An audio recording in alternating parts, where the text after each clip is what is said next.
तामे मगन होत न तेरो जन,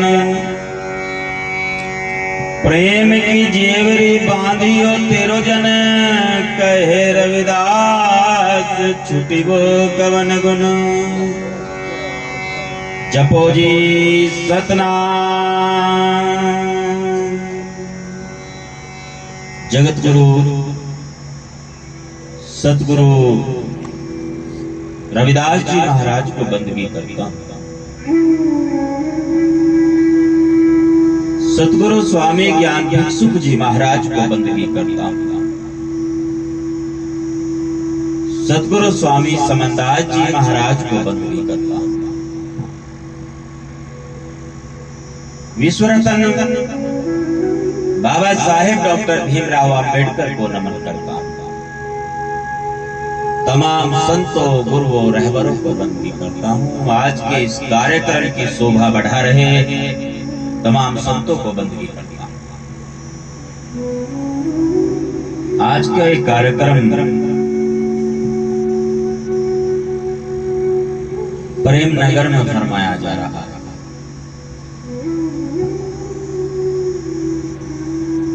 महात्मा जी 10 तारीख को पहुंचे थे गुरु दरबार में और इन्होंने आग्रह किया, ये प्रेम ही है संगत का आप सबका, जिसकी वजह से आज आपसे रूबरू होने का सौभाग्य मुझ सेवक को प्राप्त हुआ है।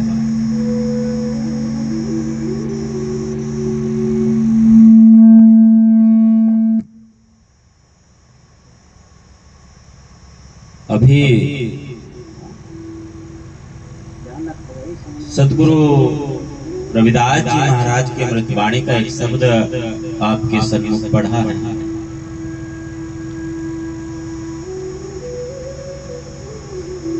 जिसमें प्रेम की महिमा गुरु महाराज ने बताई। सबसे बड़ा प्रेम ही ज्ञान ध्यान वैराग्य साधना, बिना प्रेम सब पूरा। साधो भाई प्रेम करो भरपूरा। यदि कोई व्यक्ति बहुत ज्ञानी है और उसके हृदय में प्रेम नहीं है, तो उसका वो सारा प्रेम व्यर्थ है, सारा ज्ञान व्यर्थ है। ज्ञान ध्यान, यदि कोई ध्यान बहुत ज्यादा करता है, हर समय ध्यान लगाए रहता है और हृदय में प्रेम नहीं है, तो उसका वो ध्यान करना व्यर्थ है। किसी को वैराग्य हो गया, विरक्त हो गया, वो संसार से छोड़ दिया सब कुछ, घर परिवार रिश्ते नाते भाई बहन माता पिता धन संपत्ति, 1 रुपया भी जेब में नहीं रखता है, और हृदय में प्रेम का एक अंकुर नहीं फूटा, तो उसका वो वैराग्य व्यर्थ है। ज्ञान ध्यान वैराग्य साधना। कोई बहुत सारे साधन कर रहा है, साधना कर रहा है अलग अलग प्रकार की, भिन्न भिन्न तरीके से, और हृदय में प्रेम नहीं है, तो उसका वो साधना करना भी व्यर्थ है। ज्ञान ध्यान वैराग्य साधना, बिना प्रेम सब पूरा। किसी ने पूछ लिया, ये प्रेम कौन सा प्रेम है? अच्छा, हमारे साथ भी महात्मा जी आए, प्रेमदास जी, ये प्रेम नगर के नाम से पूछते हुए आए भी। प्रेम है कौन सा? कैसा प्रेम? वो प्रेम जो भारतीय सिनेमा में दिखाया जाता है, हीरो और हीरोइन पढ़ने के लिए जा रहे, किताबें लेकर पेड़ के चारों ओर घूमने लगे, क्या वो वाला प्रेम? नायक नायिका वाला प्रेम? ये कौन से प्रेम की बात सतगुरु रविदास जी महाराज ने की है यहाँ पर? वो प्रेम जिसमें प्रतिफल की इच्छा नहीं है, जिसमें बदले में कुछ नहीं चाहिए, वो प्रेम जो माता अपने पुत्र से करती है, वो प्रेम जो बहन अपने भाई से करती हैं, वो प्रेम जब एक बाप बेटी को पाल कर उसकी परवरिश करके और जब वह विवाह योग्य हो जाती है उसकी विदाई करता है, और सभी दिखावे के लिए रो रहे होते आधे तो जब भाभी होती है ना आंखों में आंसू दिखाती है और सोचती है जाने दो उसको ठीक रहेगा। और भी कई, और जो बाप है ना लड़की का वो बिल्कुल अपने दिल को मजबूत किए हुए लड़की की अपनी बेटी की विदाई करता है, और जब सब रिश्तेदार भी चले जाते हैं घर का कोई कोना ढूंढता है वो, और उस कोने को ढूंढ करके कोई देख ना ले मुझे, और वो उसकी आंखों से जो आंसू बहते हैं वो प्रेम। खैर खून खांसी खुशी बैर प्रीत मदपान, रही मन दाबे ना दबे जाने सकल जहां। कुछ लक्षण बताया भी महात्मा जी रहीमदास जी हमारे बीच में अपने दर्शन दीदार देने के लिए पहुंचे थे। एक रहीमदास जी वो जो नवरत्नों में से एक थे, उन्होंने ये दो पंक्ति कही थी। कुछ ऐसी चीजें है जो दबाने से भी नहीं दबती, कोई खैरियत से हो तो वो चीज प्रकट होगी बाहर। हाँ मौज में हो जी, कोई दिक्कत नहीं है। खून मतलब जवानी, जिस ओर जवानी चलती है उस ओर जमाना चलता है। खून मतलब जवानी, जवानी का जोश अलग नजर आने लगता है। हाँ है, देखो खांसी हो रही हो किसी को दब जाएगी, मुंह भले ही दबा ले पर खांसी नहीं दबेगी।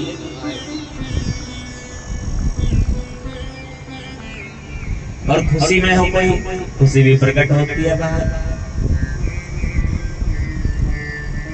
खैर खून खांसी खुशी बैर, किसी से बैर हो यदि वो भी प्रकट होता है। अगर वो व्यक्ति सामने आ जाए तो धुएं उठने लगते हैं फिर अंदर, और वो बाहर भी प्रकट होता है फिर।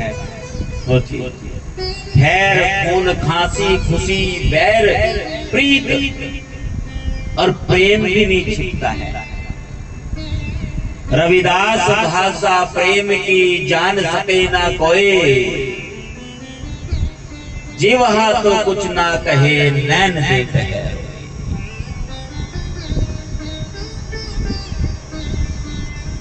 बैर प्रीति मद्यपान, मद्यपान यानी नशा किया। यहाँ शराब के लिए ही नहीं कहा गुरु महाराज ने, और यदि किसी ने नशा किया हो तो वो नशा भी आ जाता है, प्रकट हो जाता है। वो भी चाहे वो नाम का ही नशा हो वो भी तो प्रकट होता है। खैर खून खांसी खुशी बैर प्रीत मद्यपान, रही मन दाबे ना दबे जाने सकल जहां। सारा संसार ये जानता है, ये विश्व परिचित है। जिस प्रेम की बात सतगुरु रविदास जी महाराज करते हैं वो प्रेम तो अलग है।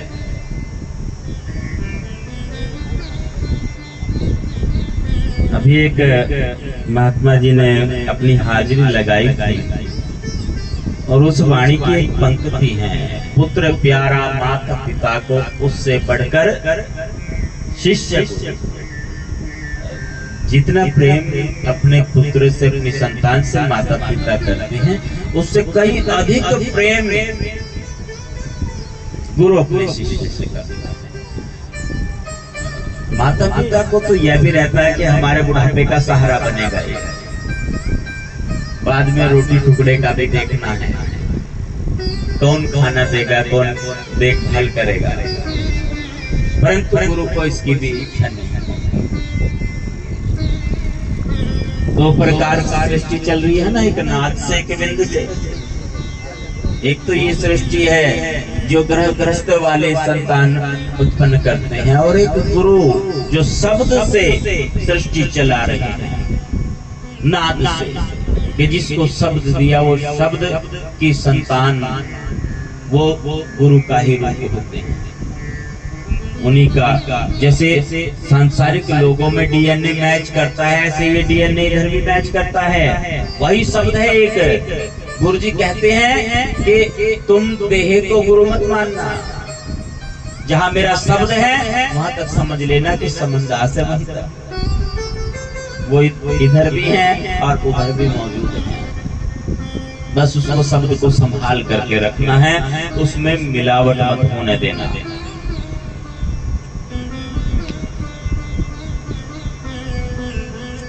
भयभीत होकर के उसको मत छोड़ना, लालच में आकर के उसको मत छोड़ना, सौदेबाजी मत कर लेना उस शब्द के साथ। इस बात का ध्यान रखना। एक छोटी सी कहानी आपको सुना रहा हूँ, गुरु महाराज के समय की कहानी है ये। लगभग 70 वर्ष हो गए होंगे। कोई बात नहीं महाराज जी, बहुत बहुत धन्यवाद है। एक गांव पड़ता है हलवा गांव, खतौली, मुजफ्फरनगर जिले में, उत्तर प्रदेश में। आज थोड़ी देर के लिए गए थे हम वहां पर। तो वहां पर एक बार गुरु जी का जाना हुआ, काफी समय पहली बात है। उस समय इतने साधन नहीं होते थे और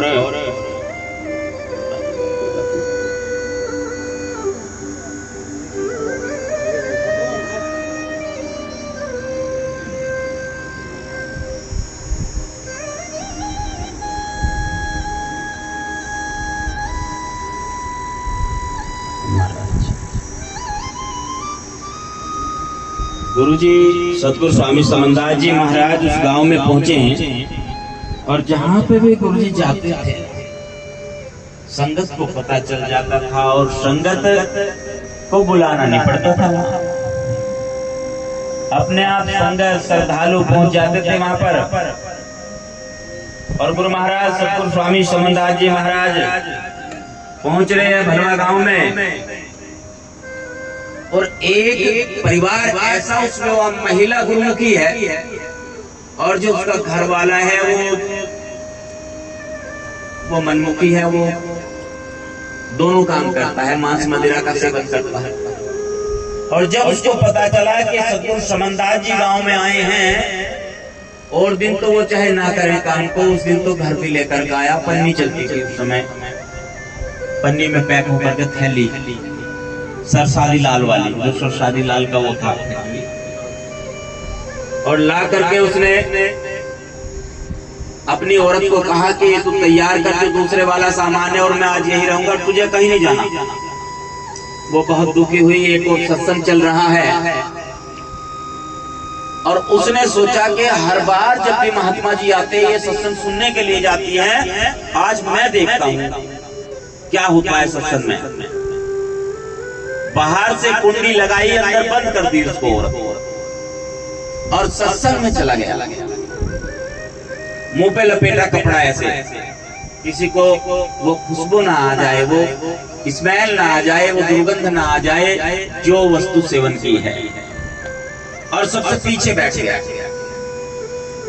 और बड़ी गौर से ध्यान से सुन रहा है। जब सुबह हो जाती है, जैसे ही गुरु जी के प्रवचन का समय होता है,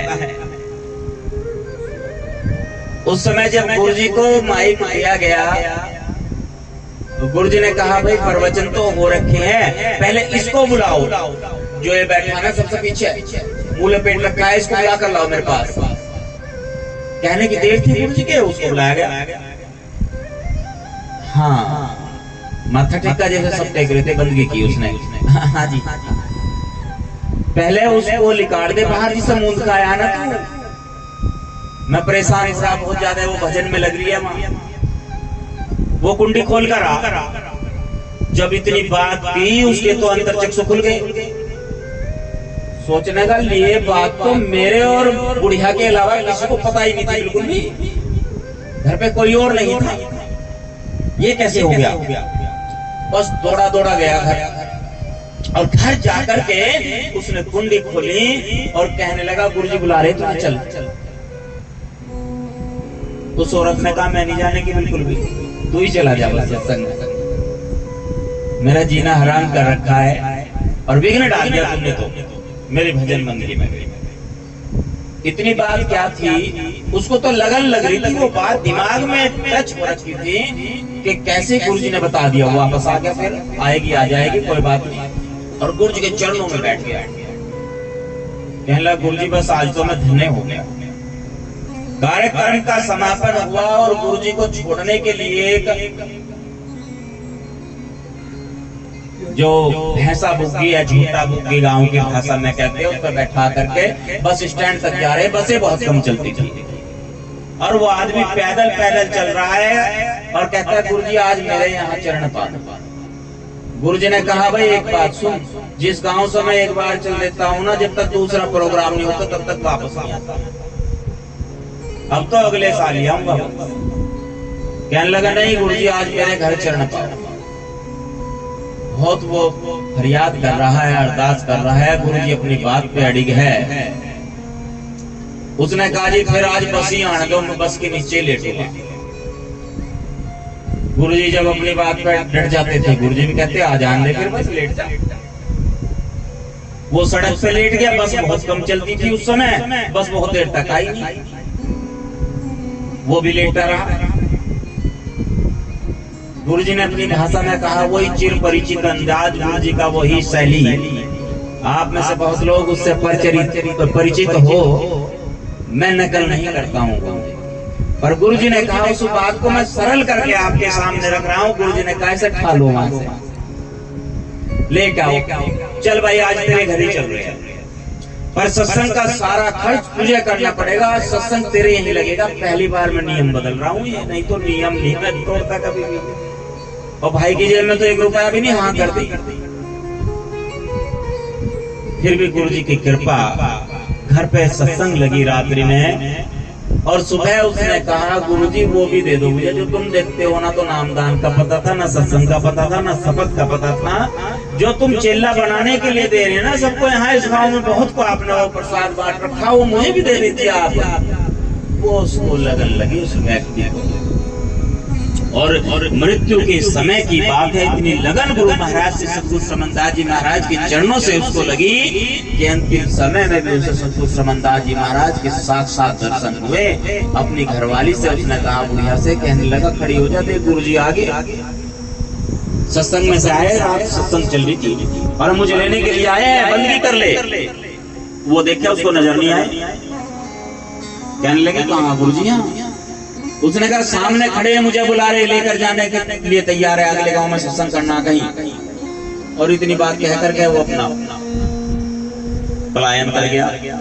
शरीर पड़ा है वहां पर। ये लगन की बात होती है कि जब लगन लग जाती है ना, वो प्रेम जब लग जाता है, वो प्रेम हृदय से जब यहाँ से शुरू होता है ना, तो फिर कुछ और नजर नहीं आता है वहां पर। गुरु प्यारी साथ संगत जी ऐसी लगन लगाए गुरु के चरणों के प्रति, उसमें कुछ प्रतिफल की इच्छा ना हो, लेस मात्र भी कुछ और नहीं, वहां पे बचना चाहिए।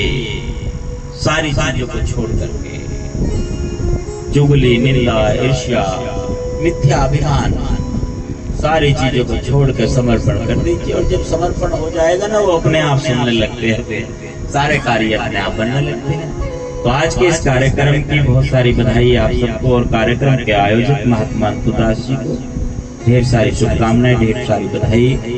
जिस मनोभाव को लेकर आपने कार्य कर रखा है, सतगुरु परमात्मा जी आपके ऊपर अपनी कृपा बनाए रखे, सारी संगत के ऊपर गुरु महाराज सतगुरु साहिब, सतगुरु रविदास जी, सतगुरु श्रमणदास जी महाराज की कृपा बरसती रहे सदैव। और जैसा अभी कुछ देर पहले आपको सूचना दी गई थी, सभी संतों से मेरा आग्रह है, सारी संगत से मेरा आग्रह है कि आप सभी 30 जून को, जो आने वाली 30 तारीख है, सतगुरु महाराज के दरबार में जाने के लिए तैयार रहे और वहां पहुंचना है। सभी ने शुक्रताल में गुरुगति पर बंदगी करने के लिए, सजदा करने के लिए सभी महात्मा पहुंच रहे, सारी संगत पहुंच रही है। आपका भी इंतजार रहेगा, आपकी प्रतीक्षा रहेगी, आपने भी पहुंचना है जी। बहुत बहुत धन्यवाद जी।